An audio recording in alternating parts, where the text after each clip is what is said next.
এক গভীর সবুজ জঙ্গলে থাকত এক সৎ হাতি। তার নাম ছিল গজু। গজু ছিল খুব দয়ালু ও সাহায্যপ্রবণ। জঙ্গলের সবাই তাকে ভালোবাসত। একই জঙ্গলে থাকত এক শক্তিশালী কিন্তু লোভী গণ্ডার। তার নাম ছিল ধনু। ধনু সব সময় বেশি বেশি খাবার নিজের কাছে রাখতে চাইত। অন্যদের কথা সে একদম ভাবত না। একদিন জঙ্গলে ভয়ানক খরা দেখা দিল। নদীর পানি কমে গেল, গাছের ফল শুকিয়ে গেল। সবাই খাবারের জন্য কষ্ট পেতে লাগল। গজু হাতি যা সামান্য খাবার পেত তা সবাইকে ভাগ করে দিত। ছোট হরিণ, বানর আর পাখিরা গজুর কাছে এসে সাহায্য পেত। কিন্তু ধনু গণ্ডার পাহাড়ের পেছনে এক গোপন জায়গায় অনেক খাবার লুকিয়ে রাখল।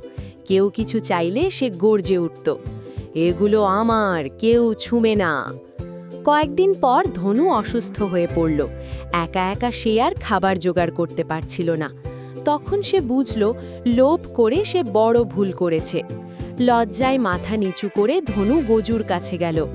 বন্ধু, আমি ভুল করেছি, আমাকে সাহায্য করো, বলল সে।